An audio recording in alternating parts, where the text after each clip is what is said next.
Meu marido me jogou da escada do segundo andar depois de me espancar por 3 horas seguidas.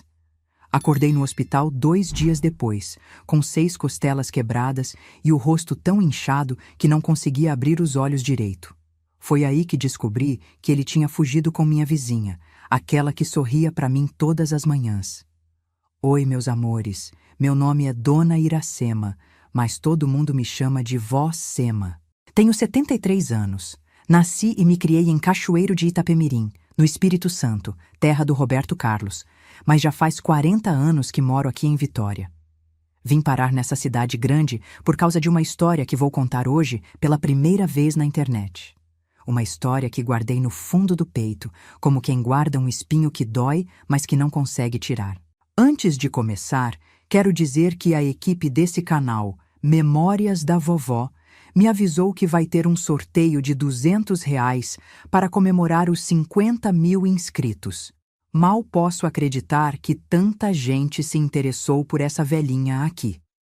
Para participar, é bem simples. Se inscreva no canal, ative o sininho, curta esse vídeo e deixe nos comentários de onde você está assistindo essa vovó aqui, conte um pouquinho sobre você ou compartilhe uma história bonita. Vou adorar saber quem são vocês, meus netinhos virtuais. Agora vamos voltar para a história. Eu nasci em 1951, numa casinha simples no interior de Cachoeiro. Meu pai, seu Antônio, trabalhava na extração de mármore. Chegava em casa todo dia com aquele pó branco nos cabelos que parecia neve. Eu achava lindo. Mas hoje, sei que aquilo matou ele aos poucos. O pulmão foi embora com aquela poeira. Minha mãe, Dona Aparecida, lavava roupa para fora e fazia os melhores pães caseiros da cidade. Éramos pobres, mas nunca passou pela minha cabeça que faltava alguma coisa na nossa vida. Nossa casa era pequena, mas aconchegante. 2 quartos, um para o meu pai e minha mãe, outro para mim e minhas 2 irmãs. Uma cozinha com fogão a lenha que ficava aceso o dia todo. Um quintal com pé de manga, goiaba, acerola e uma horta que minha mãe cuidava como se fosse um jardim de palácio. O cheiro da minha infância era de pão saindo do forno e café coado na hora. O som era do radinho de pilha tocando Roberto Carlos e minha mãe cantarolando junto. As cores eram do vestido florido dela rodando enquanto varria a casa, do céu azul de Cachoeiro que parecia mais limpo do que qualquer outro lugar do mundo. Minha mãe sempre dizia: Iracema, quando você encontrar um homem, certifique-se que ele olha nos seus olhos do mesmo jeito que seu pai olha nos meus. E era verdade. Meu pai olhava para minha mãe como se ela fosse a coisa mais preciosa do mundo. Mesmo depois de um dia inteiro quebrando pedra debaixo do sol, ele chegava e abraçava ela por trás enquanto ela cozinhava, dava beijo na testa dela, perguntava como tinha sido o dia. Um homem que te respeita tudo o que você é, meu pai dizia quando me via sonhando acordada com as histórias de amor das revistas. Nunca aceitei menos que isso, minha filha. Cresci acreditando que o amor era assim. Simples, respeitoso, cheio de pequenos gestos. Achava que todo homem tratava a mulher do jeito que meu pai tratava minha mãe. Inocência de menina criada em família boa. A escola era longe, eu caminhava quase 1 hora para chegar. Mas não me importava. Gostava de estudar, sonhava em ser professora. Tinha facilidade com as letras, lia tudo que aparecia na minha frente. Meu pai, mesmo com pouco estudo, incentivava. Estudo é a única coisa que ninguém tira de você, minha filha. Fiz até o normal, que preparava para ser professora. Formei em 1970, com 19 anos, orgulho da família. Fui a primeira a ter diploma. Meu pai chorou na formatura, escondido, achando que ninguém via. Mas eu vi. E esse choro valeu mais que qualquer discurso. Comecei a dar aula numa escolinha perto de casa. Crianças de 7 a 10 anos. Turma mista. Adorava meu trabalho, a pureza dos pequenos, a alegria deles quando aprendiam a ler uma palavra nova. Me sentia útil, importante, realizada. Foi nessa época que conheci Geraldo. Ele apareceu um dia na escola, trazendo o sobrinho para matricular. Alto, moreno, cabelo bem cortado, um bigode fino que emoldurava um sorriso largo. Vestia camisa social azul clara, calça de linho, sapato engraxado. Não era rico, mas se vestia com capricho. "A senhora é a professora?" perguntou, me olhando de um jeito que me fez corar na hora. "Sou sim. Iracema Pereira, prazer." "O prazer é todo meu. Geraldo Santos." A mão dele era grande, quente, firme.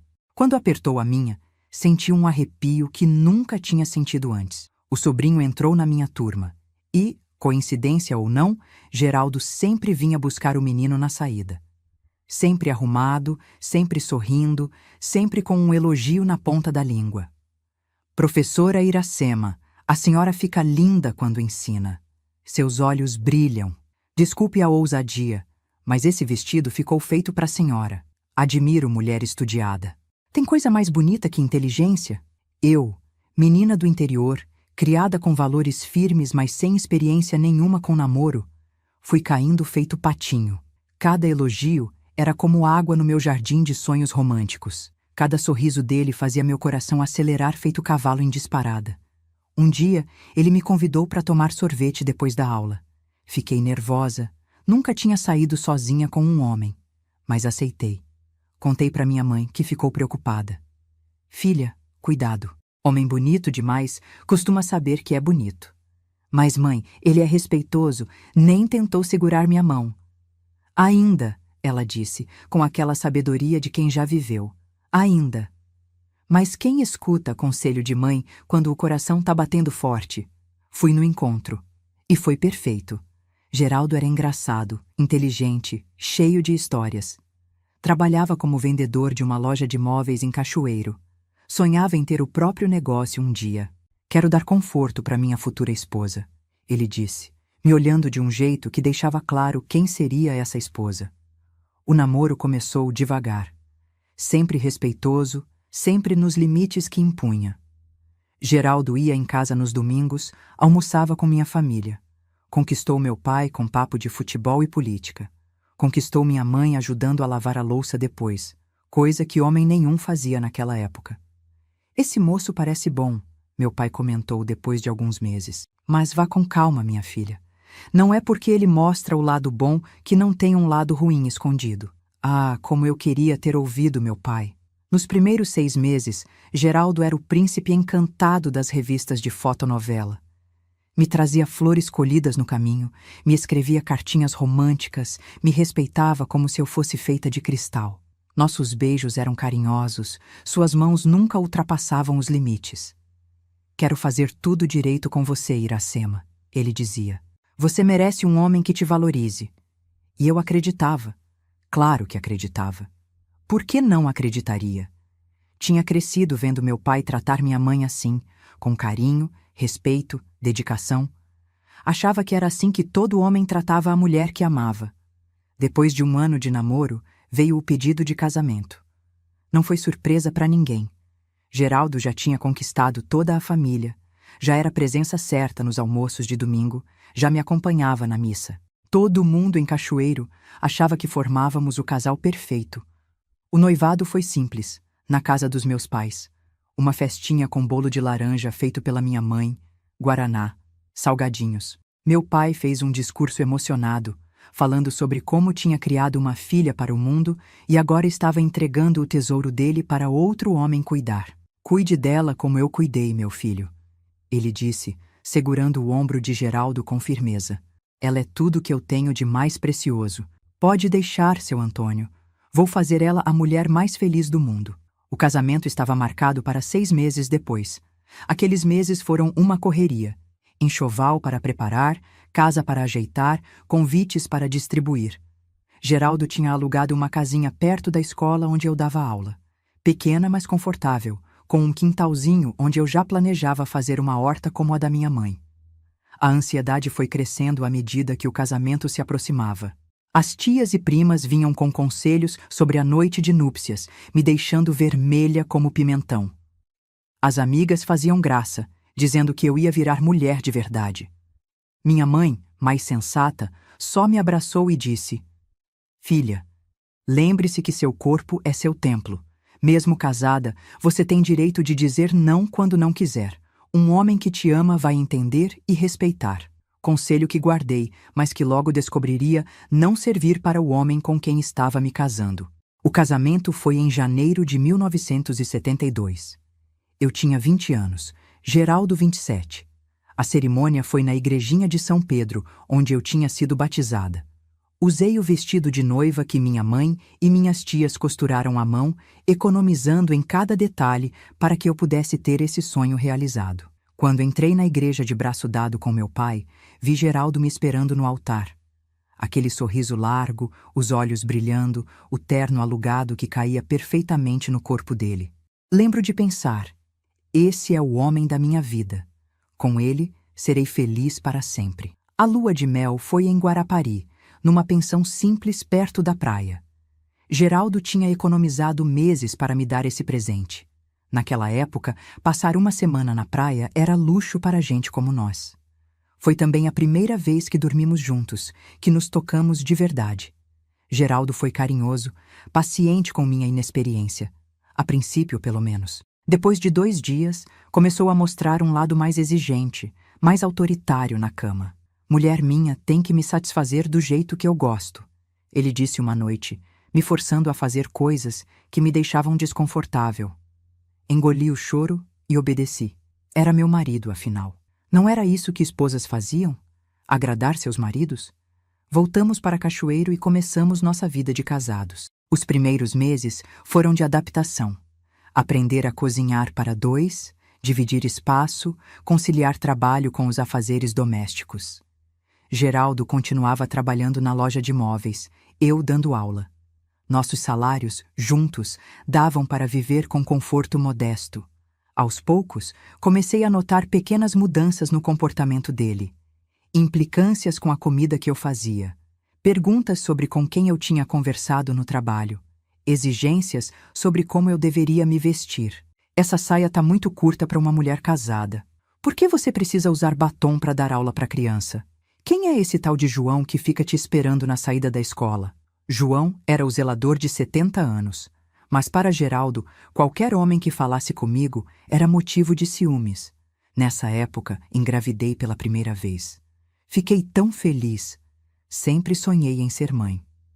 Quando contei para Geraldo, ele sorriu, me abraçou.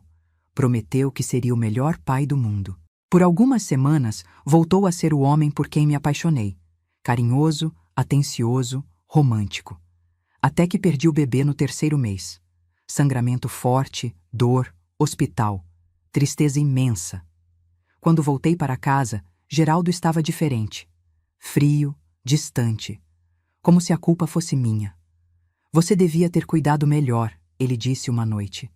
Trabalhando, andando para cima e para baixo. Perdeu meu filho por descuido. Essa foi a primeira vez que chorei escondida no banheiro, com a torneira aberta para que ele não ouvisse. Mas não seria a última. Depois do aborto, Geraldo mudou de vez. A máscara caiu por completo. O príncipe encantado virou sapo. E que sapo venenoso, meu Deus! Pessoal, tô vendo que essa história tá ficando longa, mas quero muito compartilhar tudo com vocês. Preciso fazer uma pausa para pedir. Se você tá gostando desse relato, me ajuda clicando em gostei e se inscrevendo no canal? Cada inscrição nova é um quentinho no coração dessa vovó aqui. E não esqueça de comentar de onde você está assistindo. Voltando à história. O primeiro ano de casamento terminou com uma realidade bem diferente do que eu tinha sonhado. Geraldo não era mais o homem atencioso e carinhoso do namoro. Agora era controlador, ciumento, sempre de mau humor. Criticava tudo. Minha comida, minha roupa, meu jeito de falar, até meu jeito de respirar parecia irritar ele. Você respira muito alto. Como espera que eu durma com esse barulho? Aos poucos, fui me fechando. Falando menos, sorrindo menos, tentando fazer tudo perfeito para não dar motivo para reclamações. Vivia pisando em ovos na minha própria casa. Mesmo assim, ainda acreditava que podíamos dar certo. Que era só uma fase difícil, que o Geraldo carinhoso voltaria. Afinal, tínhamos sido tão felizes no início. O que tinha acontecido com aquele homem? No 2º ano de casamento, engravidei novamente. Dessa vez, tomei todos os cuidados. Diminuí a carga de trabalho na escola, repousei mais, segui todas as recomendações médicas. Geraldo parecia mais animado com essa gravidez, mais protetor. Agora vai dar certo, ele dizia, com aquele sorriso que tinha me conquistado. Vou ter meu filho. Mas no 5º mês, perdi esse bebê também. Complicação diferente, mesmo resultado devastador. A tristeza foi ainda maior, porque já sentia o bebê mexer, já tinha começado a comprar roupinhas. Dessa vez, Geraldo não esperou nem saímos do hospital para mostrar sua raiva. No carro, no caminho para casa, começou. Tem alguma coisa errada com você. Mulher normal não perde filho assim. Minha mãe teve 8, sem problema nenhum. A médica disse que acontece, Geraldo. Não é culpa de ninguém. É culpa sua, sim, seu corpo que não presta. Chegamos em casa e ele continuou, cada vez mais agressivo nas palavras. Pela primeira vez, joguei na cara dele tudo que estava engasgado há meses. E você acha que ajuda? Com seu mau humor, suas críticas, seu jeito de me tratar como empregada? Foi quando levei o primeiro tapa. Forte, na cara, me jogando contra a parede. O gosto de sangue na boca, o choque maior que a dor. Nunca mais fala assim comigo, ele disse entre dentes. Sou seu marido. Me deve respeito. Naquela noite, enquanto ele dormia, pensei em fugir. Voltar para a casa dos meus pais, mas sentia vergonha. O que iam pensar? A filha que não conseguiu manter o casamento, que não conseguiu dar netos? Na época, mulher separada era vista com outros olhos. Era fracassada, mulher que não soube segurar o marido. E eu, criada para ser esposa perfeita, não queria esse rótulo. Então engoli o choro e fiquei. Primeiro erro de muitos. O 3º ano de casamento foi quando tudo desandou de vez. Geraldo perdeu o emprego na loja de móveis, briga com o patrão, algo sobre dinheiro que sumiu do caixa. Ele jurava inocência, mas os olhos dele tinham aquele brilho que aprendi a reconhecer quando mentia. Ficou desempregado por meses. Eu sustentando a casa com meu salário de professora, que mal dava para o básico. A bebida, que sempre foi social, virou diária. Primeiro uma cerveja no almoço, depois 2. Depois, cachaça direto da garrafa desde cedo. Bêbado, ele ficava ainda pior. As críticas viraram xingamentos. Os tapas viraram socos.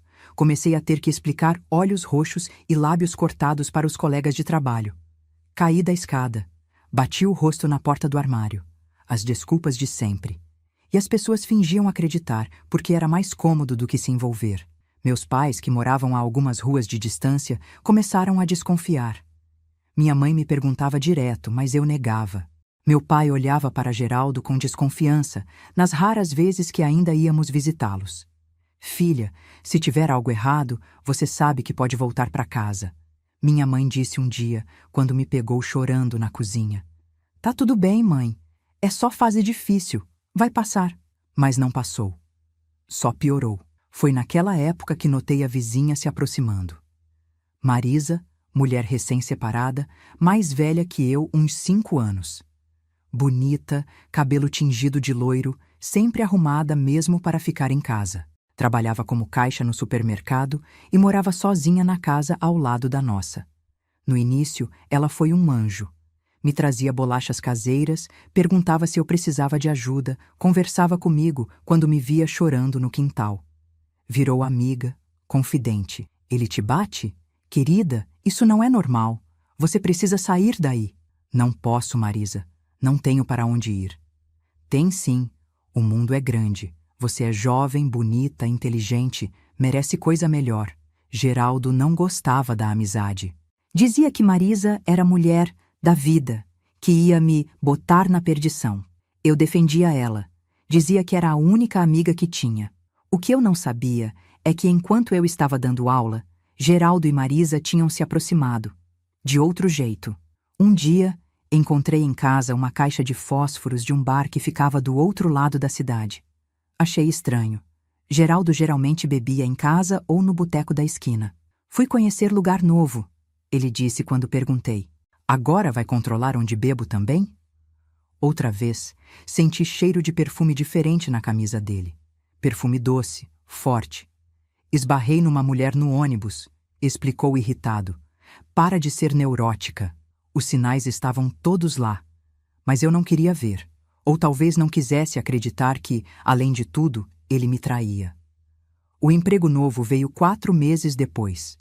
vendedor numa loja de materiais de construção, salário menor, mas pelo menos era algo.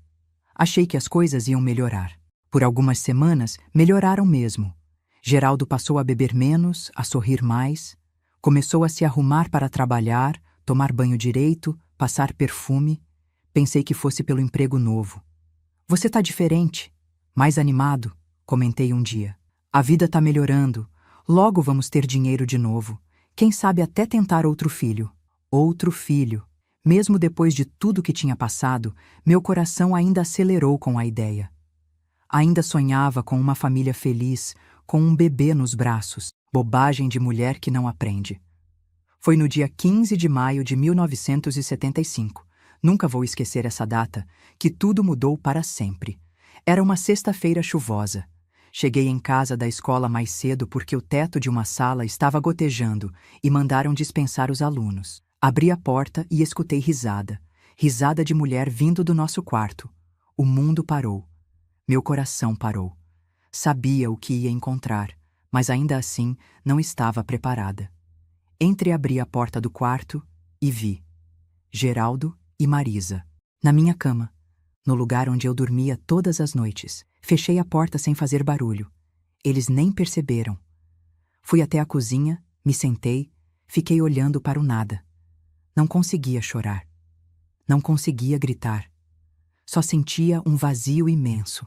Meia hora depois, ouvi a porta dos fundos abrindo e fechando. Marisa saindo sorrateira para não ser pega.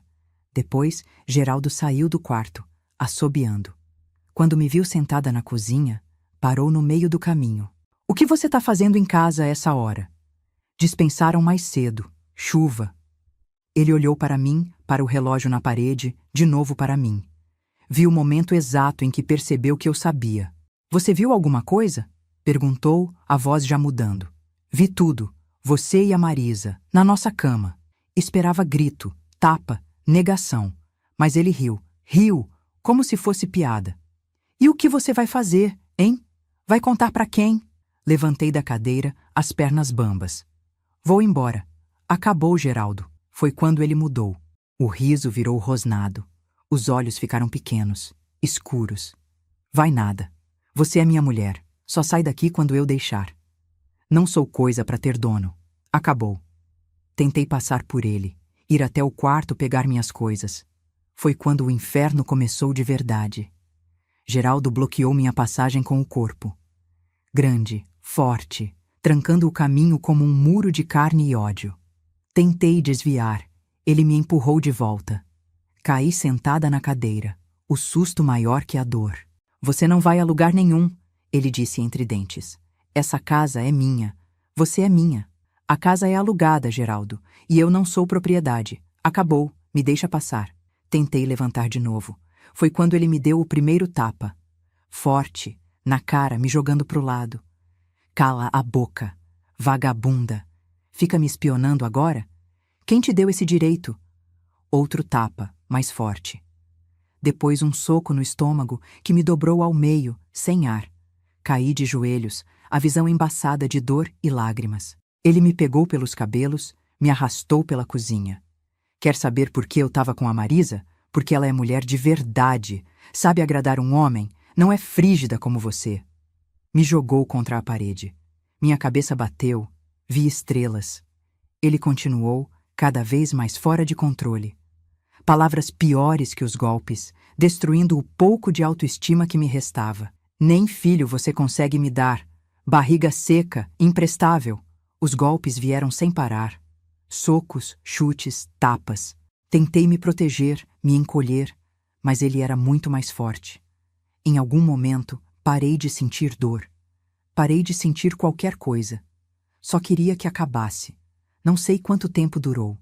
Na minha memória, foram horas, mas talvez tenham sido minutos. Só sei que quando ele finalmente parou, eu estava caída no chão da cozinha, um olho tão inchado que mal abria. Sangue escorrendo do nariz, da boca, de um corte na sobrancelha. Geraldo ficou me olhando de cima, ofegante do esforço de me espancar.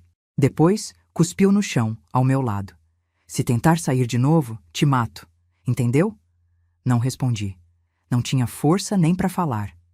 Entendeu? Berrou, me chutando nas costelas. Entendi. Consegui murmurar. Ele se afastou, pegou as chaves, a carteira. Vou sair. Quando voltar, quero jantar pronto e você com cara melhor. Bota gelo nessa cara. Tá feia demais. E saiu. Me deixou ali, no chão, sangrando. Sem ajuda, sem conforto, sem nada. Fiquei deitada por um tempo que pareceu infinito. Cada respiração doía. Cada movimento era agonia. Mas algo dentro de mim dizia que precisava sair dali, que se ficasse, ele me mataria. Me arrastei até o telefone na sala. Pensei em ligar para os meus pais, mas sabia que meu pai viria matar Geraldo e acabaria preso. Pensei na polícia, mas naquela época, polícia não se metia em briga de casal. Chamei a única pessoa em quem ainda confiava, minha irmã mais velha, Lourdes, que morava a alguns quarteirões. Lourdes, me ajuda. Geraldo, ele me bateu. Muito. Mal conseguia falar entre soluços e dor. Meu Deus, Iracema. Fica aí, tô indo. Lourdes chegou em 15 minutos, acompanhada do marido, João. Quando me viram, ficaram em choque. Jesus Cristo, vamos pro hospital agora. João disse, me pegando no colo como se eu fosse criança. Não, hospital não. Ele vai me achar lá, pra nossa casa então. Lourdes, pega algumas roupas dela. Lourdes entrou no quarto e voltou pálida. João, tem sangue na cama. Muito sangue. E não é dela. Entendi na hora. Marisa. Geraldo tinha feito algo com ela também? Ou era outro tipo de sangue? Naquele momento, não conseguia nem pensar direito. Me levaram para a casa deles. João era pedreiro, Lourdes costureira. Tinham uma casinha modesta, mas arrumada, com 2 filhos pequenos que arregalaram os olhos quando me viram naquele estado. Tia Sema caiu da escada. Lourdes explicou rapidamente, mandando as crianças para o quintal. Ela limpou meus ferimentos, colocou gelo nos hematomas, me deu analgésico. Enquanto cuidava de mim, falava baixinho. Já tá assim há quanto tempo, Iracema? Por que não contou pra gente? Chorei. Chorei como nunca tinha chorado na vida. Contei tudo. As agressões que começaram depois do primeiro aborto, as humilhações diárias, a traição com Marisa. E por que você não veio embora? Por que aguentou isso? Vergonha. Achei que podia consertar, que ele ia mudar. João, que ouvia tudo da porta, balançou a cabeça. Ele não vai mudar, cunhada. Homem que bate em mulher só piora, nunca melhora. Naquela noite, dormi na casa da minha irmã. Sono pesado de remédio e exaustão. Quando acordei de manhã, cada centímetro do meu corpo doía. O rosto tão inchado que mal me reconheci no espelho do banheiro. Meu Deus, o que fiz da minha vida? Lourdes me convenceu a registrar ocorrência. Fomos à delegacia, eu mancando, apoiada nela, usando óculos escuros para esconder os hematomas mais visíveis. O policial que nos atendeu parecia entediado. Anotou tudo com cara de quem já tinha ouvido aquela história 1000 vezes. A senhora quer prestar queixa contra o marido? Quero. Sabe que vai precisar de exame de corpo de delito, né? E que ele pode ser preso? Sei. É isso mesmo que a senhora quer? Vai destruir a vida do homem. Não quer pensar melhor? Destruir a vida dele e a minha. Quem se importava com a minha vida destruída? Mas engoli a revolta. Tenho certeza. Quero a queixa. Fiz o exame de corpo de delito, lista de ferimentos, hematomas múltiplos no rosto e corpo, corte na sobrancelha esquerda necessitando 6 pontos, 2 costelas trincadas, traumatismo na cabeça, lesão no rim. O médico que me examinou sussurrou enquanto anotava: se a senhora voltar para casa, ele vai matar a senhora da próxima vez. Não voltei. Fiquei na casa da minha irmã enquanto a polícia procurava Geraldo. 3 dias depois, recebi a notícia. Ele tinha sumido, levado roupas, documentos, abandonado o emprego. Fugiu como o covarde que é, meu cunhado disse. Melhor assim, longe de você. Mas ainda faltava um detalhe nessa história toda. Marisa. A vizinha, a amante, a amiga. Ela tinha sumido também. Ninguém a via desde aquele dia. No 4º dia, recebi visita inesperada na casa da minha irmã. O dono da loja onde Geraldo trabalhava. Desculpe incomodar, dona Iracema. Sei que a senhora está passando por momento difícil. Mas Geraldo sumiu sem pegar o último pagamento e a senhorita Marisa também desapareceu. Eles fugiram juntos, falei, a voz mais firme do que esperava. Parece que sim, mas antes ele veio na loja, pegou um adiantamento que eu não devia ter dado e levou uns materiais de construção no carro dela. Que materiais? Cimento, cal, ferramentas. Achei estranho. Por isso vim perguntar se a senhora sabe de alguma coisa. Não sabia. Mas um calafrio percorreu minha espinha. Cimento, ferramentas e o sangue na cama? Mais uma semana se passou. Meus hematomas começaram a melhorar. Conseguia andar sem tanta dor. Meus pais, que viajavam visitando minha tia doente, voltaram e ficaram horrorizados com meu estado e minha história. Devia ter me contado antes, filha, meu pai disse, os olhos marejados. Teria tirado você de lá no primeiro tapa. Tinha vergonha, pai. Achei que ia decepcionar vocês. Nos decepcionar? Nunca. A única decepção foi esse homem que escolhemos tão mal. Comecei a refazer minha vida. Tirei licença médica da escola. A diretora, muito compreensiva, garantiu que meu emprego estaria lá quando eu voltasse. Fui morar com meus pais novamente, no meu quarto de solteira que continuava intacto, esperando por mim. Estava me reconstruindo, dia após dia, quando a bomba caiu. Era uma manhã de junho, quase um mês depois da fuga de Geraldo.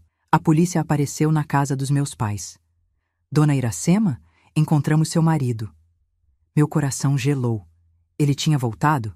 Vinha me buscar? Me matar? Onde? No sítio da senhora Marisa Gomes, nos arredores da cidade.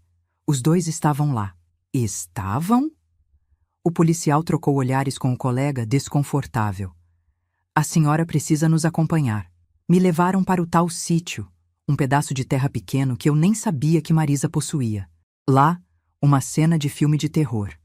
Policiais por toda parte, fitas isolando áreas, gente cavando um buraco no chão.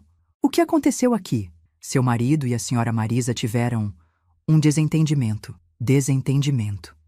Que palavra estranha para descrever o que via a seguir. O corpo de Marisa estava numa cova improvisada nos fundos do terreno. Tinha sido agredida brutalmente, como eu, mas ela não teve a mesma sorte. Morreu dos ferimentos. Geraldo tentou esconder o corpo numa mistura mal feita de cal e cimento, os materiais que pegou na loja. E ele? Perguntei em choque. Tentou fugir quando chegamos. Reagiu, estava armado, houve troca de tiros. Entendi o que não diziam. Geraldo também estava morto. Os dias seguintes foram um borrão. Dar depoimentos. Ouvir detalhes que não queria saber. Entender o que tinha acontecido. Pelo que a polícia descobriu, Geraldo e Marisa planejavam fugir juntos. Ele me espancou naquele dia e foi encontrar com ela no sítio, onde tinham combinado de se reunir. Levou os materiais de construção porque pretendia fazer reformas no lugar. Tinham planos de morar ali. Mas houve briga, violenta. Os vizinhos do sítio ouviram gritos, mas não intervieram. Zona rural, cada um na sua. Quando a gritaria parou, viram Geraldo cavando um buraco de madrugada. Só denunciaram porque dias depois sentiram cheiro forte, estranho, vindo da propriedade. Eu deveria sentir raiva de Marisa. Ela traiu minha confiança, dormiu com meu marido, planejou fugir com ele. Mas só conseguia sentir pena. No fim, ela conheceu o mesmo Geraldo que eu, o monstro por trás da máscara, e pagou com a vida. Os jornais da cidade fizeram festa com a história. Crime passional termina em tragédia. Meu nome aparecia em todo lugar. Minha foto do casamento ao lado da foto do corpo sendo retirado do sítio. Virei a viúva do assassino. Não conseguia mais andar na rua sem sentir os olhares, os cochichos. As mães tiravam os filhos da minha sala de aula. Não queriam que a mulher do assassino ensinasse seus filhos. Uma semana depois, a diretora me chamou. Iracema, sabe que gosto muito de você. Mas os pais estão pressionando. A escola não pode. Perdi o emprego que amava, a profissão que tinha escolhido. Tudo por causa de um homem que nunca mereci ter na minha vida. Passei meses em depressão profunda. Não saía do quarto, mal comia. Meus pais, preocupados, chamaram médico, padre, até benzedeira. Nada ajudava. Eu me afogava na culpa. E se tivesse percebido antes como Geraldo era? E se tivesse denunciado as primeiras agressões? Marisa estaria viva hoje. Não foi culpa sua, filha, minha mãe repetia todo dia. A culpa foi dele, só dele. Mas eu não conseguia acreditar. Foi meu pai quem finalmente me trouxe de volta à vida. Num domingo de setembro, entrou no meu quarto com 2 passagens de ônibus na mão. Para onde é isso? Perguntei, a voz rouca de tanto chorar. Vitória, capital do Espírito Santo, lugar bonito perto do mar, longe daqui. E por que 2 passagens? Uma para mim, uma para você. Vamos recomeçar, filha. Lá ninguém conhece a gente.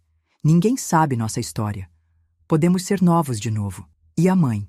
Vai ficar com sua irmã por enquanto. Quando a gente se ajeitar, ela vai também. E assim, com 2 malas pequenas e muita coragem, deixei Cachoeiro no dia 10 de outubro de 1975. 24 anos, viúva, marcada pela violência, mas ainda viva, ainda respirando, ainda capaz de recomeçar. A viagem para Vitória foi longa. 12 horas de estrada, o ônibus sacolejando em cada curva.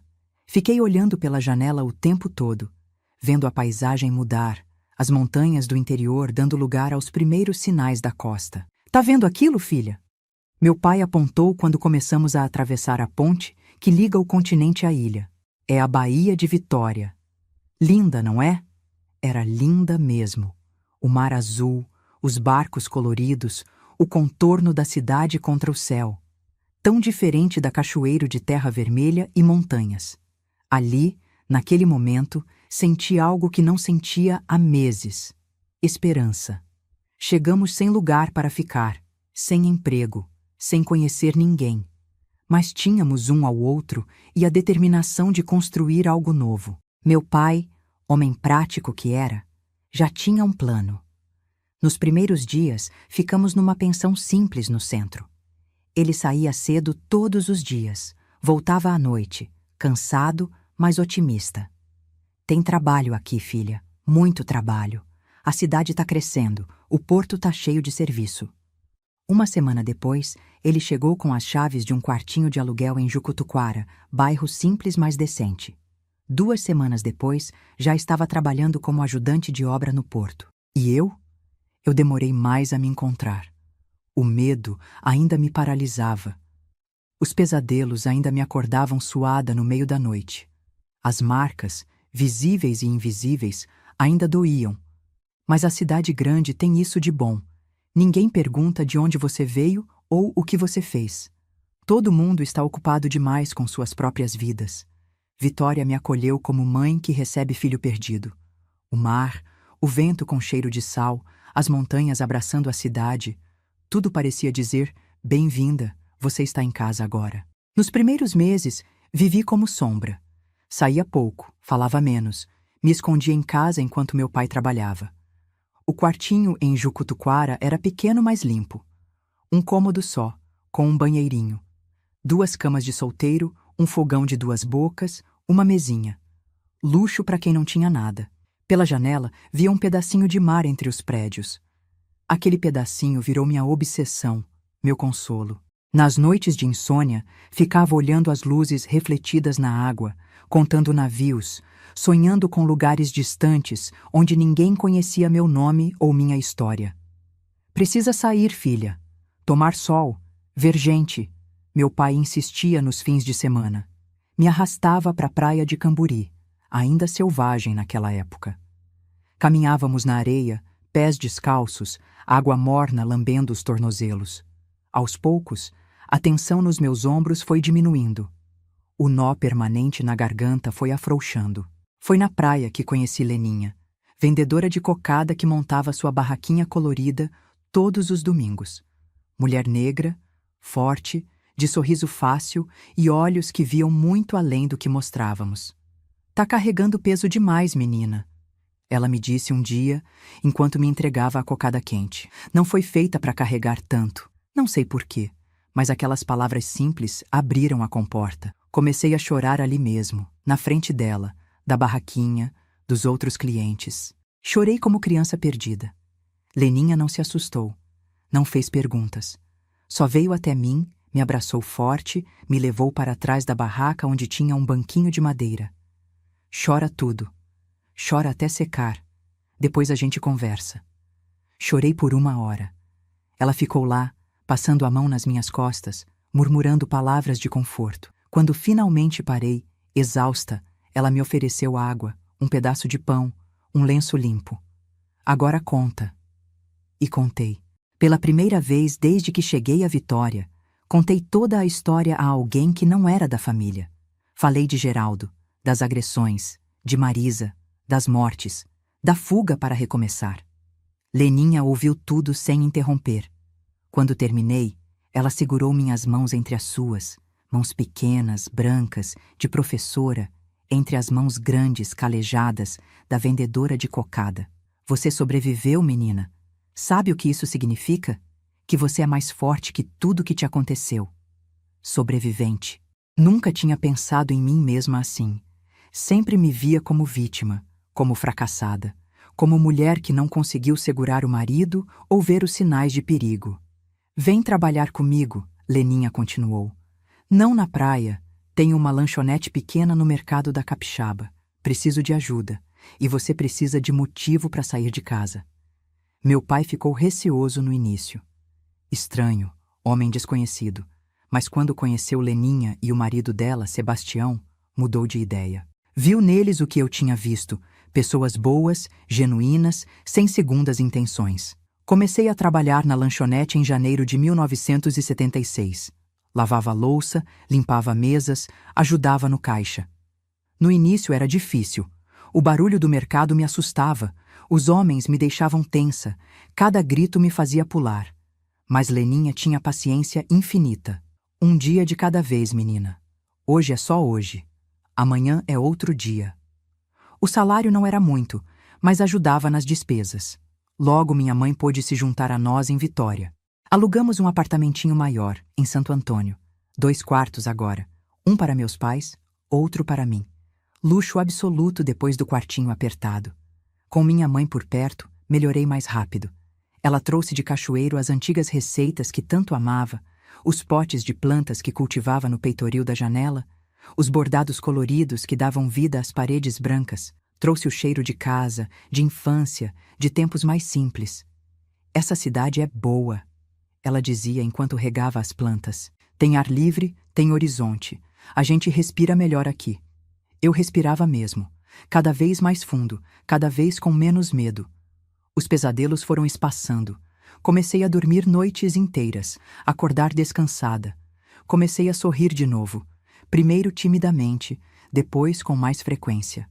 No mercado, conheci pessoas de todos os tipos, pescadores com histórias do mar profundo, senhoras que vendiam ervas e rezas, crianças que corriam entre as barracas, roubando frutas quando ninguém olhava, mendigos que dormiam nos cantos, a quem Leninha sempre guardava um café e um pão no fim do dia.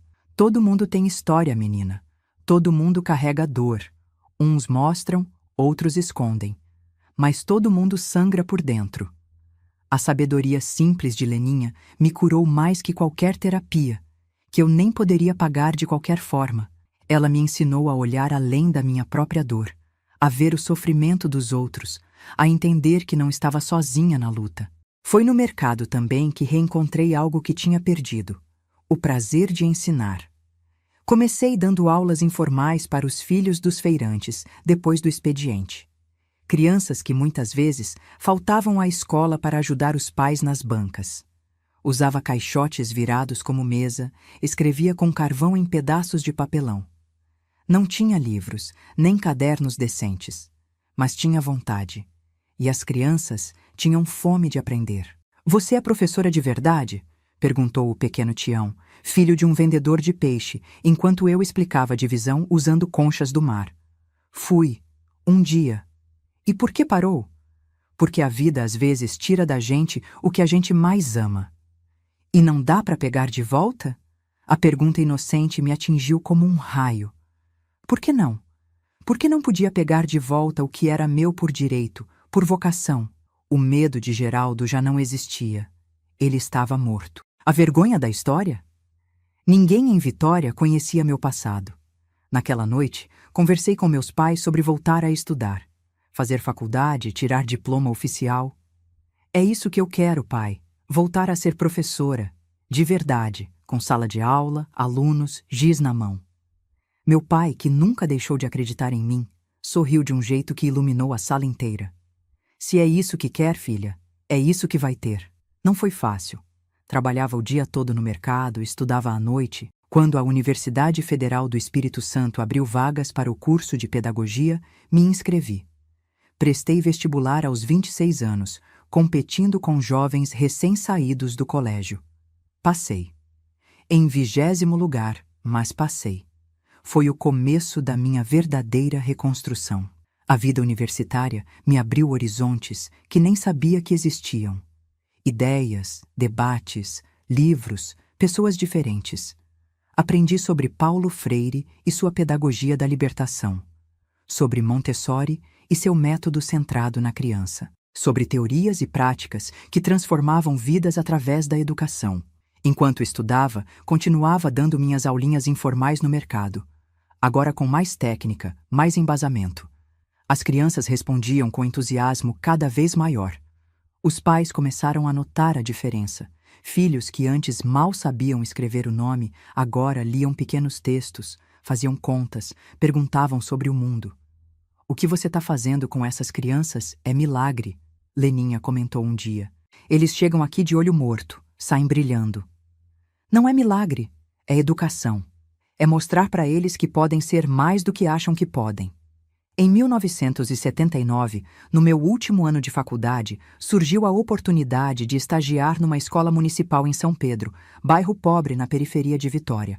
Era longe, o transporte público precário, o salário quase simbólico, mas era sala de aula de verdade. Era a chance de voltar a fazer o que amava. Peguei uma turma de alfabetização. 30 crianças entre 6 e 10 anos, muitas repetentes.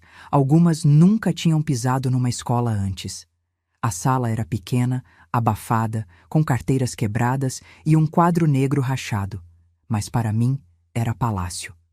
No primeiro dia, olhei aquelas crianças, cabelos despenteados, roupas muitas vezes grandes ou pequenas demais, olhares que iam do medo à curiosidade, da agressividade à esperança, e me vi nelas, vulneráveis, mas fortes, machucadas, mas inteiras, sobreviventes como eu. Meu nome é professora Iracema, me apresentei. E estou aqui porque acredito em vocês mais do que vocês acreditam em si mesmos. Foi ali, naquela sala abafada de escola municipal, que finalmente entendi. Tudo o que vivi tinha propósito.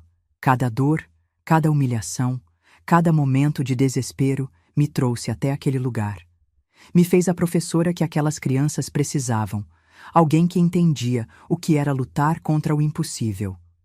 Alguém que sabia o que era recomeçar do zero.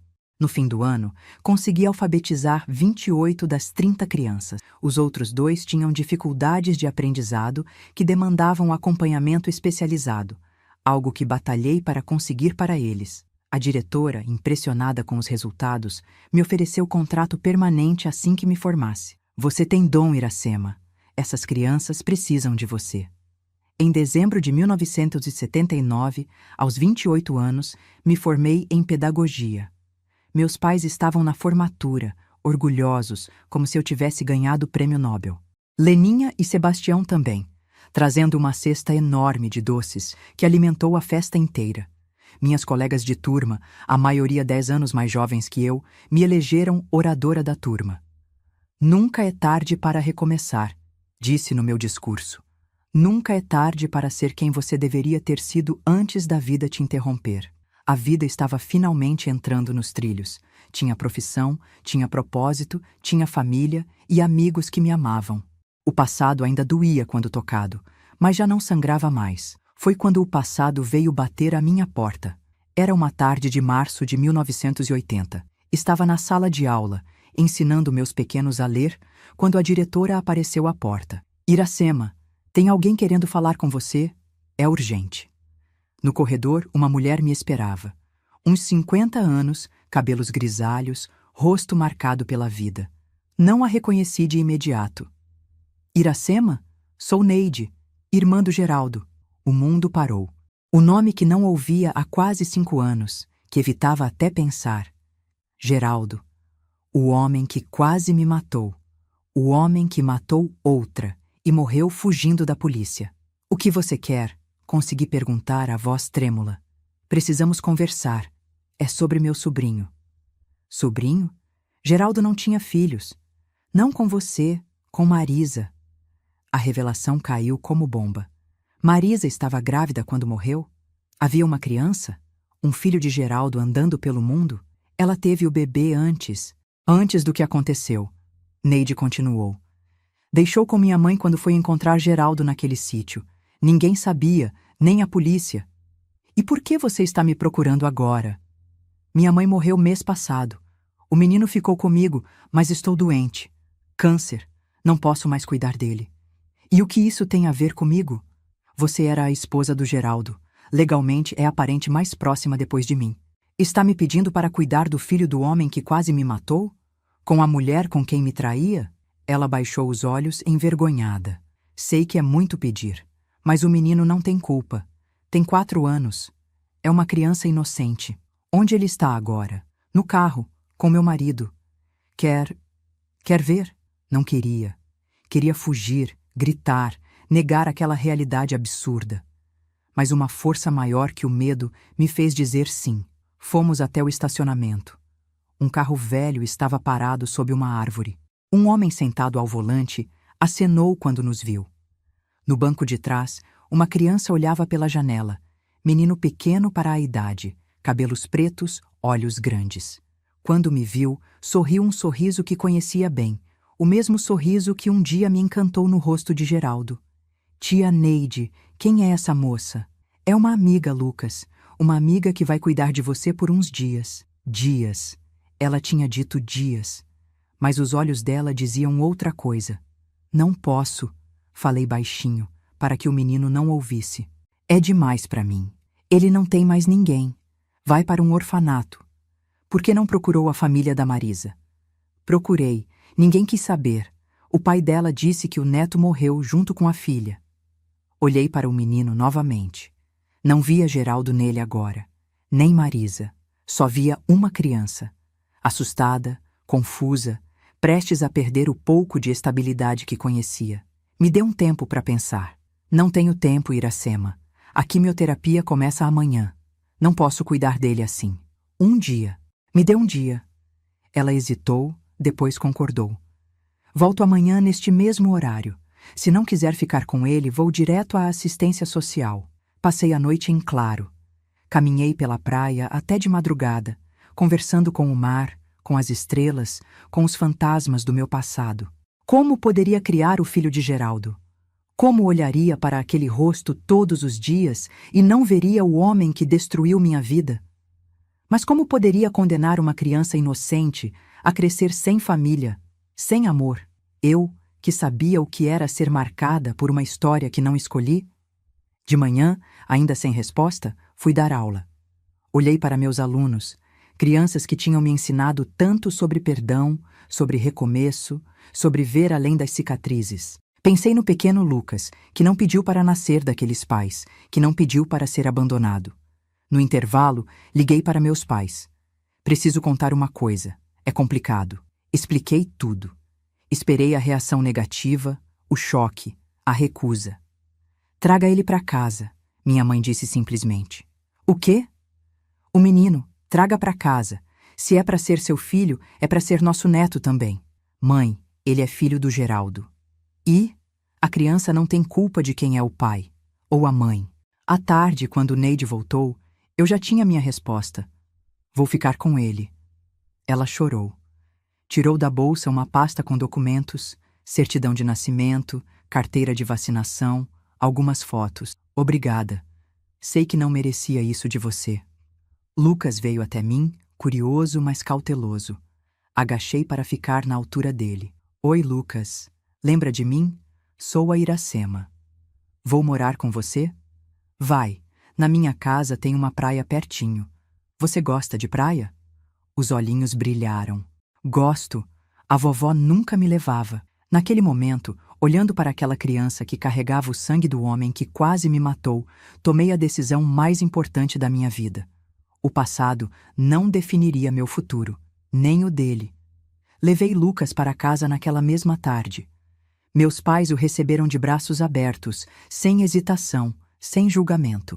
Minha mãe já tinha preparado o quarto, arrumado brinquedos antigos que guardava, não sei de onde ou porquê. Vem, meu filho. Quer um pedaço de bolo? Fiz de chocolate, do jeito que criança gosta. Lucas, tímido a princípio, logo se soltou com o carinho dos meus pais. Pela primeira vez, vi ele sorrir sem reservas. Um sorriso de criança que se sente segura. Deitada na cama naquela noite, ouvindo a respiração tranquila do menino que agora dormia no quarto ao lado, entendi que a vida tinha me dado uma chance de curar não só a mim mesma, mas de interromper um ciclo. De impedir que o ódio, a violência, a dor que Geraldo carregava passasse para outra geração. Seria mãe. De um jeito que nunca imaginei, em circunstâncias que ninguém poderia prever. Mas seria, e faria diferente de tudo que tinha vivido. O amanhã, pela primeira vez em muitos anos, parecia mais brilhante que o ontem. Criar Lucas mudou tudo. Os primeiros meses foram de adaptação. Ele perguntando pela tia Neide, chorando à noite, estranhando a nova casa, a nova família. Eu aprendendo a ser mãe de repente, aos 29 anos, de um menino de 4 que carregava no sangue uma história que eu tanto queria esquecer. Por que a tia Neide não vem me buscar? Ele perguntava quase todo dia. Ela está doente, meu bem. Precisa ficar no hospital para melhorar. E quando ela melhorar, vou embora? A pergunta partia meu coração. A insegurança nos olhos dele, o medo de novo abandono. Não, Lucas, essa é sua casa agora, para sempre. Explicar a situação para uma criança daquela idade era desafio diário. Como dizer que seu pai biológico tinha matado sua mãe biológica? Como explicar que a tia provavelmente não sobreviveria ao câncer? Como fazer ele entender que agora eu era sua mãe, não por sangue, mas por escolha? Fui adaptando a verdade, doses pequenas, adequadas à idade. Seu pai e sua mãe tiveram que ir para o céu, mas antes me pediram para cuidar de você. Não era mentira completa. Em algum lugar, acreditava que Marisa, se pudesse escolher, preferiria ver o filho com alguém que o amasse, mesmo sendo eu. Matriculei Lucas na escolinha. Comprei roupas, brinquedos, livros infantis. Adaptei horários de trabalho para estar com ele. Meus pais ajudavam quando eu dava aula. Meu pai já aposentado, minha mãe sempre em casa. Fazíamos funcionar. Alguns meses depois, recebi a notícia. Neide tinha falecido.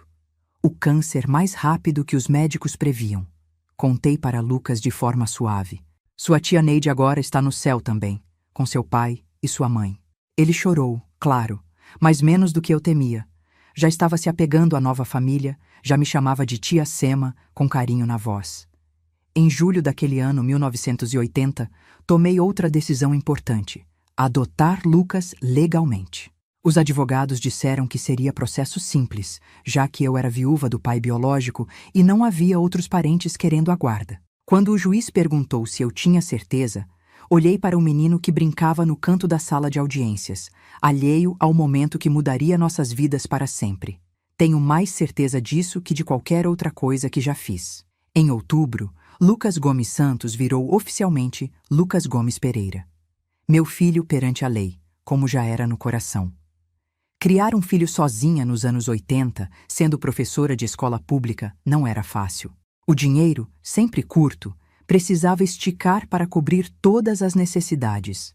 Uniforme escolar, material didático, médico quando ficava doente, roupas que ele crescia depressa demais. Peguei aulas extras à noite. Dava reforço escolar nos fins de semana para crianças de famílias mais abastadas. Cada centavo importava. Cada sacrifício valia a pena quando via Lucas crescendo saudável, feliz, seguro. Em 1982, recebi proposta para ser coordenadora pedagógica na mesma escola onde dava aula. Salário melhor, menos horas em sala, mais responsabilidade. Aceitei na hora. Mãe, agora você é chefe? Lucas perguntou quando contei, os olhos arregalados de admiração. Não exatamente, filho. Só vou ajudar os outros professores a serem melhores para os alunos. Igual você faz comigo quando me ensina lição. Parecido. Mas você ainda é meu aluno favorito. O sorriso dele iluminava meu mundo. Como uma criança nascida de tanta dor podia trazer tanta luz? No mesmo ano, compramos nossa primeira casa. Pequena, em bairro simples, mas nossa. 2 quartos. Um para mim, outro para Lucas. Quintal onde plantei as mesmas flores que minha mãe cultivava em Cachoeiro. Meus pais continuaram no apartamento em Santo Antônio, mas vinham nos visitar todo fim de semana. Pela primeira vez desde que saí de Cachoeiro, me senti verdadeiramente estabelecida. Com raízes, com futuro. Lucas crescia rápido demais. Aos 8 anos, já era menino esperto, curioso, com talento especial para desenho. Enchia cadernos de esboços, paisagens, pessoas, animais imaginários. De onde vem esse dom? Perguntei à minha mãe, observando Lucas desenhar concentrado. Da mãe dele, talvez? Você sabia se essa Marisa desenhava? Não sabia. Conhecia tão pouco da mulher cujo lugar, ironicamente, tinha assumido na vida de Lucas. De Geraldo, preferia não ver nada no menino, embora às vezes um gesto, uma expressão me pegasse desprevenida, trazendo memórias que preferia enterradas. Em 1985, aos 34 anos, conheci Antônio. Professor de matemática transferido de Minas Gerais, começou a trabalhar na mesma escola que eu. Homem gentil, calmo, com paciência infinita para explicar frações e decimais para crianças frustradas. A senhora é a coordenadora Iracema? Prazer, Antônio Vieira. Aperto de mão firme, mas não intimidador. Olhar direto, mas respeitoso. Sorriso discreto, sem pretensão de encantar. Comecei a reparar nele nos intervalos. Na forma como tratava os alunos com dificuldade. Sem pressa, sem julgamento. Como ouvia as dúvidas das professoras mais novas sem mansplaining. Como trazia café para a secretária quando ela estava sobrecarregada. Pequenos gestos que falavam mais que grandes declarações. Um dia, Lucas teve crise de apendicite. Precisou ser operado de emergência. Fiquei desesperada. Liguei para a escola avisando que não iria. Antônio apareceu no hospital horas depois. Vim ver se precisa de alguma coisa. Posso buscar roupas, comida, o que for. A gentileza me tocou. Não estava acostumada a receber ajuda de homens que não fossem meu pai. Não precisa, mas obrigada. Meus pais estão a caminho. Entendo. Mas fico aqui com você até chegarem. Ninguém deveria esperar sozinho em hospital. Ficou. Conversamos sobre tudo e nada. Sobre livros, filmes, lugares que gostaríamos de conhecer. Sobre educação, sobre sonhos para nossos alunos. Sobre café. Ele preferia coado na hora, eu instantâneo por praticidade. Quando meus pais chegaram, pensei que fosse embora. Mas ficou. Comprou lanche para todos, fez piadas para aliviar a tensão, esperou até Lucas sair da cirurgia e sabermos que estava tudo bem. Obrigada por hoje, falei quando finalmente estava indo. Fiz o que qualquer amigo faria. Somos amigos? Gostaria que fôssemos. Amizade virou jantares quinzenais. Jantares viraram passeios de domingo. Passeios viraram beijos tímidos quando Lucas dormia. Tive medo. Tanto medo. As memórias de Geraldo ainda assombravam. A violência, a traição, a dor. Como confiar em outro homem? Como saber que Antônio não mudaria depois, como Geraldo mudou? Você merece ser feliz, filha, minha mãe dizia. Não deixe um fantasma roubar seu futuro. Antônio foi paciente. Não pressionou, não cobrou, não exigiu. Respeitou meu ritmo, meus medos, minhas reservas. Em 1987, depois de 2 anos de relação, ele me pediu em casamento. Não foi nada espetacular. Apenas perguntou durante um jantar em casa, com Lucas participando da conversa. Iracema, Lucas, quero perguntar uma coisa importante. Podemos ser uma família, de verdade? Lucas, então com 11 anos, respondeu antes de mim. Você vai ser meu pai? Se você quiser. E se sua mãe aceitar? O menino olhou para mim, ansioso pela resposta. Naquele momento percebi que não decidia só por mim. Lucas precisava de um pai de verdade, não apenas a memória idealizada que eu tinha construído para protegê-lo da verdade horrível. Sim, respondi, lágrimas nos olhos. Vamos ser uma família. Casamos em cerimônia simples, apenas família e amigos próximos. Lucas foi o padrinho, orgulhoso no terno pequeno que escolheu sozinho. Meu pai entregou a filha pela segunda vez, agora com certeza no coração que seria final feliz. Antônio se mudou para nossa casa. Não precisamos de lua de mel ou grandes mudanças. A transição foi natural, como se ele sempre pertencesse ali. A primeira vez que Lucas o chamou de pai foi durante uma partida de futebol no quintal. Bola improvisada com meias, traves feitas de chinelos. Pai, olha o que eu sei fazer. Antônio congelou. Olhou para mim como pedindo permissão. Assenti, o coração transbordando. Estou vendo, filho. Muito bom. Lucas correu para abraçá-lo. Os dois ali, no entardecer de domingo, unido não por sangue, mas por algo mais forte. Escolha, amor, respeito. Em 1988, recebi convite para ser diretora de uma escola nova em bairro carente. Desafio imenso. Estrutura precária, crianças em situação de risco, professores desmotivados. Hesitei. É muito, confessei para Antônio. Com Lucas, com a casa, com tudo.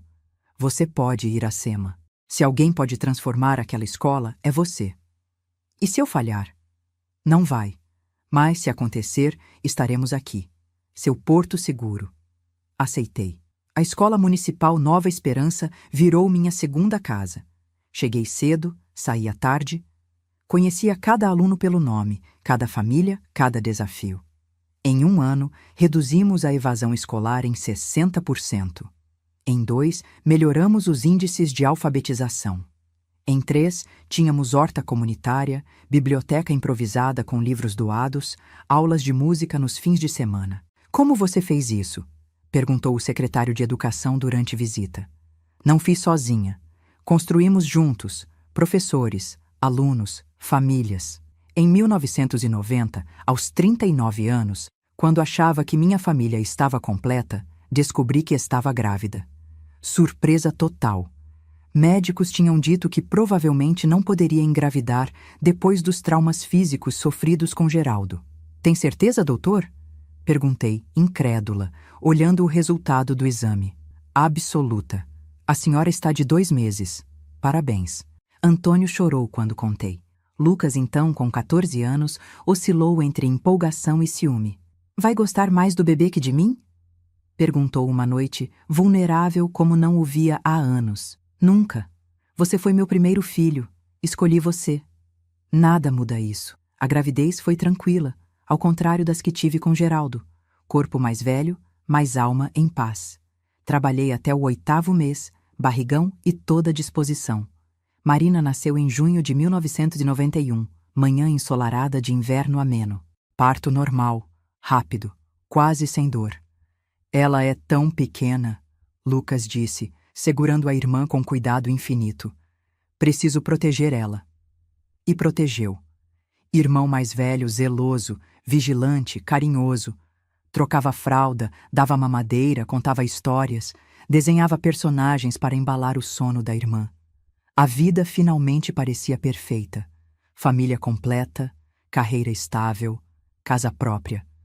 Os fantasmas do passado cada vez mais distantes, memórias que já não doíam tanto. Até que em 1992, Lucas, então com 16 anos, fez a pergunta que eu mais temia.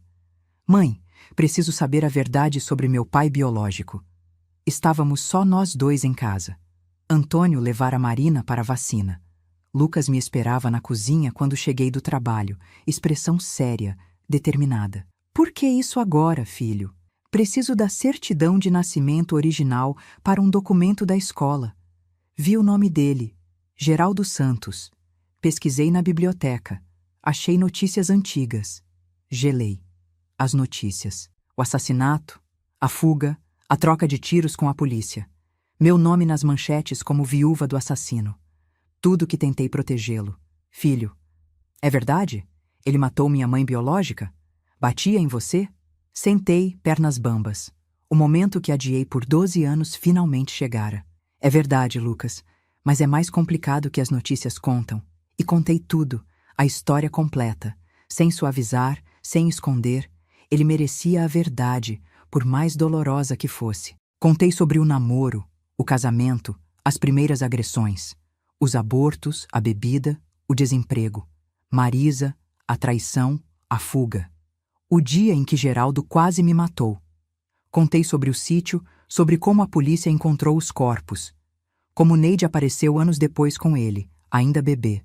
Como tomei a decisão mais importante da minha vida, ser mãe dele, apesar de tudo. Lucas ouviu em silêncio, lágrimas silenciosas descendo pelo rosto que já mostrava traços do homem que seria em breve.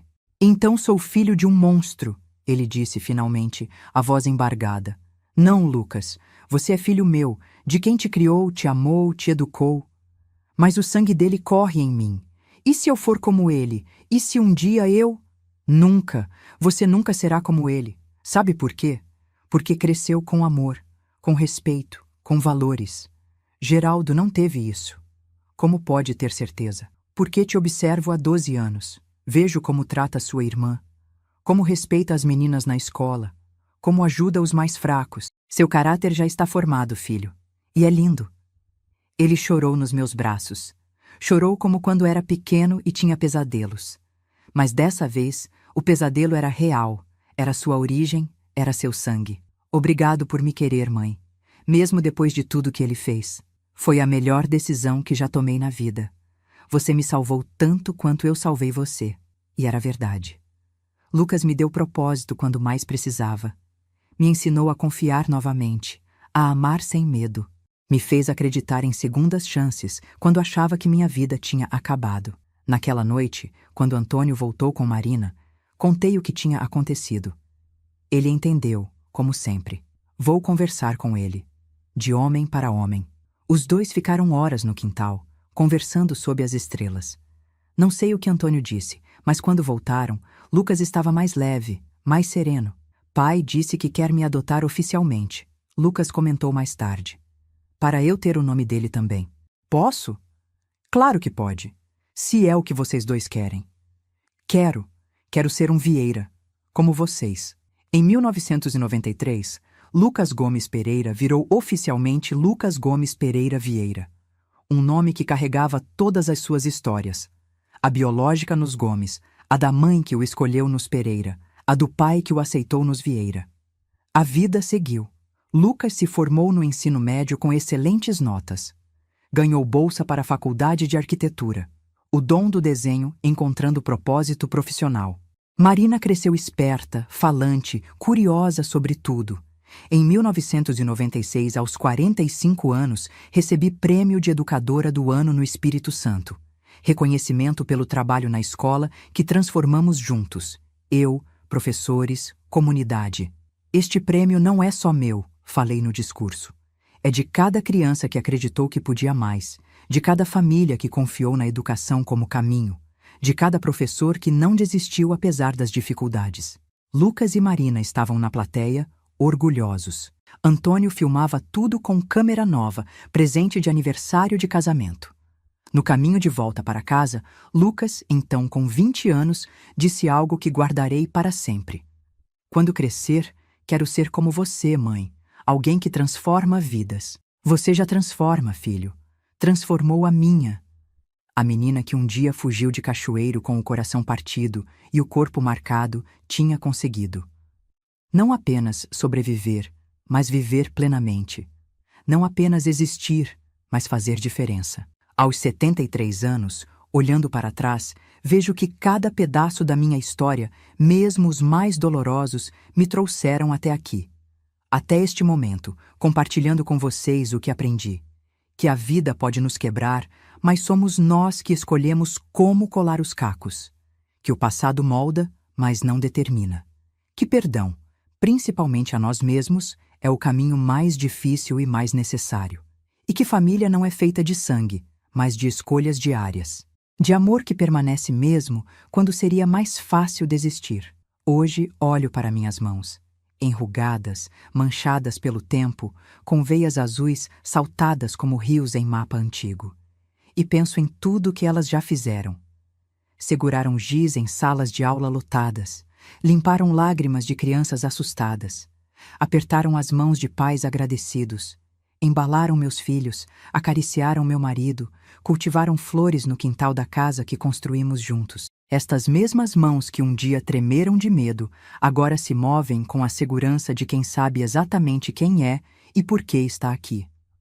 Os anos 2000 chegaram com Lucas formado arquiteto, trabalhando em escritório respeitado em Vitória. Marina terminando o ensino médio, sonhando com faculdade de medicina. Quero curar pessoas, mãe, como você cura com palavras, mas com remédios também. Eu, aos 49 anos, continuava na direção da escola que se tornara referência na rede municipal. Antônio, coordenador de área na Secretaria de Educação, sempre apoiando minhas iniciativas mais ousadas. Vamos montar biblioteca comunitária aberta aos fins de semana, propus numa reunião. Com que dinheiro? Perguntou o supervisor da rede. Doações, mutirão, os pais ajudam com mão de obra, os alunos com campanhas, as editoras com livros. Dinheiro não é o único recurso que temos. E assim foi. Em 6 meses, transformamos salão abandonado em espaço de leitura vibrante. Adolescentes que antes perambulavam pelas ruas agora discutiam Jorge Amado, Clarice Lispector, Carolina Maria de Jesus. Em 2002, Lucas casou com Fernanda, colega de faculdade. Moça doce, talentosa, com mesma paixão por desenho e arquitetura. Casamento simples na praia, pés na areia, corações abertos. Mãe, ele me disse na véspera, enquanto ajustávamos o terno emprestado. Quero que saiba, tudo o que sei sobre amar vem de você, do que você me ensinou. Eu, filho? Mas passei anos com tanto medo. Não é o medo que importa. É fazer o que é certo apesar dele. Naquele ano também, Marina passou no vestibular de medicina. 6º lugar geral, orgulho da família. Chorei quando recebemos a notícia, imaginando a menina que cresceu em bairro simples, agora transformada em médica. Consegui, mãe. Vou ser doutora. Sempre soube que conseguiria, filha. Nunca duvidei. Em 2005, aos 54 anos, enfrentei meu primeiro grande desafio de saúde. Caroço no seio, detectado em exame de rotina. 2 palavras que nenhuma mulher quer ouvir. Câncer de mama. Vamos tratar, disse o médico. Pego cedo.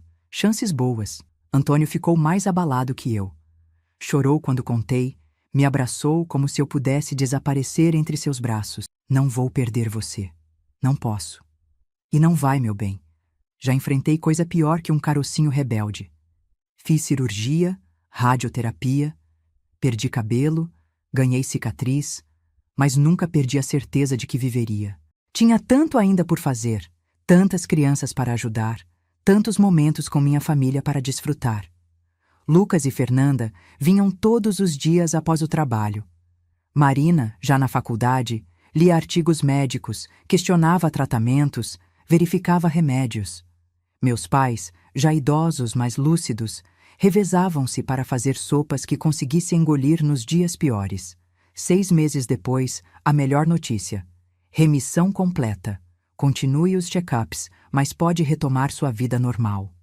Normal. Como se depois de encarar a morte mais uma vez, pudesse haver normalidade. Mas havia. Uma normalidade mais preciosa, mais vívida, mais consciente. Voltei à escola com novo fôlego. Comecei projeto de horta medicinal com os alunos. Cada planta identificada, suas propriedades curativas explicadas, a sabedoria antiga de cura pela natureza resgatada. Professora Iracema agora é médica também? Brincavam os alunos. Não, meu bem. Só aprendi que prevenção é melhor que tratamento. Que cuidar do corpo é tão importante quanto alimentar a mente. Em 2007, Lucas e Fernanda me deram meu primeiro neto. Pedro nasceu numa manhã de março, corado, chorão, perfeito. Quer segurar, vovó? Lucas perguntou, os olhos brilhando. Peguei aquele embrulhinho no colo, sentindo o peso tão leve, mas tão significativo. 3ª geração. Continuidade. Vida que segue, apesar de todos os obstáculos. Olá, Pedro, sussurrei. Sou sua vovó Sema. Tenho tantas histórias para te contar quando crescer. Marina formou-se em medicina em 2008, especialização em pediatria. Quero cuidar de crianças, mãe, como você sempre fez, mas do meu jeito. Em 2010, aos 59 anos, tomei a difícil decisão de me aposentar da escola. Quase 20 anos como diretora, transformando não apenas estrutura física, mas mentalidades. Era hora de passar o bastão. Mas, dona Iracema, a escola é a senhora, argumentou o novo secretário de Educação, querendo me convencer a ficar. Não pode ser. Uma escola pertence à comunidade, aos alunos, aos pais, aos professores. Se depende de uma pessoa só, não é uma instituição, é um projeto pessoal. Passei meses preparando minha sucessora, professora jovem, dedicada, cheia de ideias próprias. Criei manuais, documentei processos, compartilhei lições aprendidas na prática que nenhuma faculdade ensina. Como sei se estou pronta? Ela perguntou no meu último dia. Nunca estamos totalmente prontos, mas estamos sempre capazes de aprender e melhorar. É o suficiente. A aposentadoria abriu novo capítulo. Tempo para viajar com Antônio, conhecer lugares que só víamos em fotos. Tempo para visitar Lucas e família, agora com o segundo neto a caminho. Tempo para acompanhar a carreira de Marina, que iniciava residência em hospital infantil. Tempo, finalmente, para tentar reconciliar o passado. Em 2012, aos 61 anos, fiz a viagem que adiei por décadas. Voltei a Cachoeiro de Itapemirim. Tem certeza que quer ir? Antônio perguntou, preocupado. Não precisa.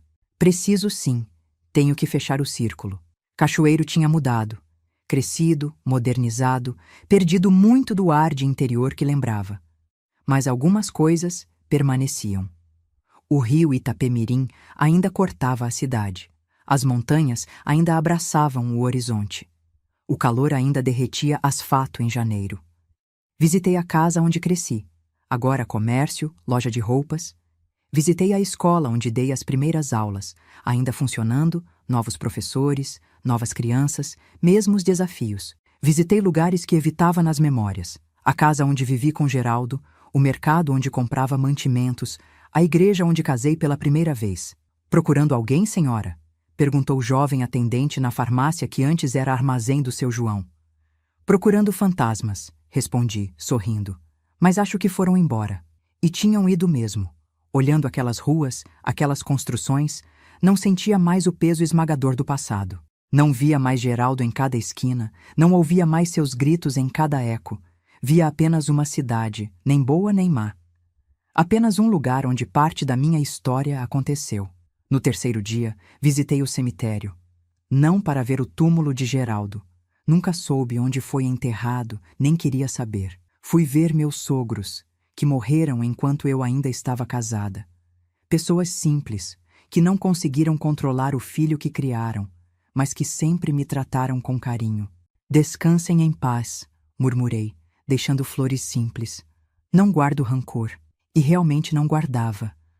O tempo tinha suavizado até mesmo aquelas memórias mais dolorosas. A raiva, o medo, o ressentimento. Sentimentos que consomem mais quem os carrega que seus alvos. Tinha aprendido a soltar. Voltei para a Vitória mais leve. Como se tivesse deixado em Cachoeiro as últimas amarras que ainda me prendiam ao passado. Como foi? Antônio perguntou quando me buscou no terminal. Libertador. Em 2015, aos 64 anos, perdi minha mãe. Derrame súbito, morte rápida. Estava mexendo nas plantas da varanda quando simplesmente desabou. Quando a ambulância chegou, já havia partido. Dor diferente de todas as anteriores. Não a dor traumática da violência, não a dor do abandono ou da traição. Dor natural, parte do ciclo da vida. Filha que enterra mãe, ordem esperada, mas nunca realmente aceita. Ela parecia tão bem. Meu pai lamentou no velório, parecendo ter envelhecido décadas em um dia. Estava bem, pai. Feliz. Cercada de amor. Que melhor forma de partir. Meu pai a seguiu 8 meses depois. Morreu de saudade, disseram os vizinhos. Talvez? Ou talvez simplesmente não soubesse mais viver sem a companheira de quase 60 anos. Almas gêmeas que nem a morte conseguiu separar por muito tempo. Herdamos o apartamento deles. Não tivemos coragem de vender. Transformamos em espaço comunitário onde oferecia aulas gratuitas para adultos em alfabetização. Forma de honrar minha mãe, que tanto valorizava a educação, e meu pai, que dizia que estudo é a única coisa que ninguém tira de você. Em 2018, Marina casou com um colega médico. Rodrigo, anestesista, homem tranquilo que trazia paz à minha filha sempre tão intensa, tão apaixonada por tudo que fazia. Ele me acalma, mãe. É como porto seguro na tempestade que sou. Os melhores casamentos são assim, filha. Complementares. Um traz o que o outro precisa. No mesmo ano, Lucas e Fernanda tiveram a terceira filha. Já tinham Pedro e Júlia, agora chegava a caçula, Iracema. Colocaram meu nome, filho? Tem certeza? Absoluta. Queremos que ela saiba de onde vem, que carregue o nome da mulher mais forte que conhecemos. Em 2020, o mundo parou com a pandemia. Aos 69 anos, me vi isolada em casa, grupo de risco, longe dos netos, das atividades comunitárias, da vida que tinha construído. Antônio e eu nos reinventamos. Aprendemos tecnologia, videochamadas, redes sociais, aplicativos de mensagem. Continuei alfabetizando adultos, agora pela tela do computador. Contava histórias para os netos por vídeo, fazia pão com Marina à distância, cada uma em sua cozinha. A senhora é mais tech que eu, vovó, brincava Pedro, já adolescente, me ensinando a usar filtros engraçados. Foi durante a pandemia que Lucas sugeriu: mãe, por que não conta sua história? Para mais pessoas, pode ajudar quem está passando por momentos difíceis. Minha história, quem ia querer ouvir? Todo mundo. É história de superação, de amor, de recomeço. As pessoas precisam disso agora mais que nunca. Ainda relutante, gravei primeiro vídeo no celular. Amadora total, luz ruim, enquadramento pior. Falei sobre como enfrentava o isolamento, como mantinha a esperança em tempos sombrios. Lucas editou, postou em canal improvisado no YouTube. Memórias da Vovó Sema. Para minha surpresa, o vídeo viralizou. Centenas, depois milhares de visualizações. Comentários emocionados. Dona Iracema, a senhora parece minha avó que perdi. Obrigada por compartilhar sua sabedoria. Esse vídeo me deu esperança quando estava quase desistindo. Obrigado. Mas, por favor, queremos mais histórias da vovó. E assim começou minha carreira tardia de influenciadora digital, como Marina brinca. Vídeos semanais contando histórias de superação, algumas minhas, outras que presenciei ao longo da vida. Receitas antigas, dicas de jardinagem, reflexões sobre educação, envelhecimento, família. Nunca havia falado publicamente sobre Geraldo, sobre as agressões, sobre a fuga desesperada. Era capítulo que guardava para conversas privadas, para momentos de orientação a mulheres que passavam por situações similares. Até hoje, aos 73 anos, decidi que era hora. Hora de compartilhar a história completa, sem cortes, sem suavizar. Não para provocar pena, nem para me vangloriar da superação, mas para mostrar que há saída mesmo quando parece que o mundo desabou. Que há vida, e vida abundante, depois do trauma. Lucas me ajudou a preparar o roteiro. Marina revisou, garantindo que as informações médicas estavam corretas. Antônio segurou minha mão enquanto gravava as partes mais difíceis, pausando quando a emoção ficava forte demais. Esta é minha história. Crua, real, dolorosa em partes, mas também cheia de beleza, de amor, de esperança. História de menina do interior que enfrentou o inferno pessoal e emergiu não apenas sobrevivente, mas triunfante. Não por mérito próprio, ninguém vence sozinho, mas pelo apoio de tantas pessoas boas que Deus colocou no meu caminho.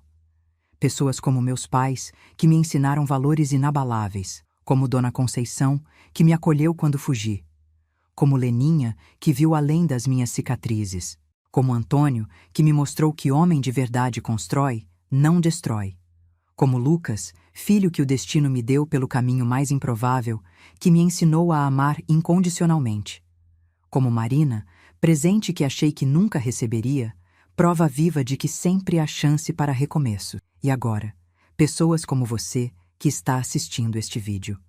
Meus queridos, se chegou até aqui, tenho um agradecimento especial. Esta história não foi fácil de contar, nem deve ter sido fácil de ouvir. Mas acredito no poder das histórias compartilhadas, na cura que vem quando transformamos dor em propósito. Por isso peço, se esta história tocou seu coração, se trouxe alguma reflexão, clique em gostei e se inscreva no canal. Cada inscrição é abraço virtual que recebo com carinho. Cada comentário é conversa que continua além deste vídeo. E mais, entre no grupo de WhatsApp do canal. O link está na descrição deste vídeo.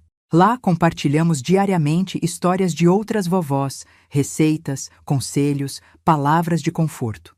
É nossa comunidade virtual, onde ninguém se sente sozinho, onde cada história importa. Se você está passando por um momento difícil, seja violência doméstica, perda, doença, solidão, saiba que há vida além da dor, que amanhã pode ser diferente, que você é mais forte do que imagina. Se conhece alguém nessa situação, estenda a mão. Às vezes, tudo o que a pessoa precisa é de alguém que acredite nela quando ela já não consegue acreditar em si mesma. E lembre-se sempre, sua história não termina nos seus piores dias. A última página ainda não foi escrita. Enquanto há vida, há possibilidade de novos capítulos, de reviravoltas, de finais felizes que você nem ousa sonhar agora. De menina assustada de Cachoeiro a vovó youtuber em Vitória, quem poderia prever esse caminho? Ninguém, nem eu mesma. Mas aqui estou. E aqui está você. Obrigada por ouvir, por fazer parte da minha história, por me permitir fazer parte da sua. Com amor de vó que já conheceu o fundo do poço, mas descobriu que até lá cresce flor. Iracema Pereira Vieira, 73 anos, professora aposentada, mãe, avó, sobrevivente e, acima de tudo, testemunha de que o amor sempre vence. Um beijo no coração de cada um e até o próximo vídeo.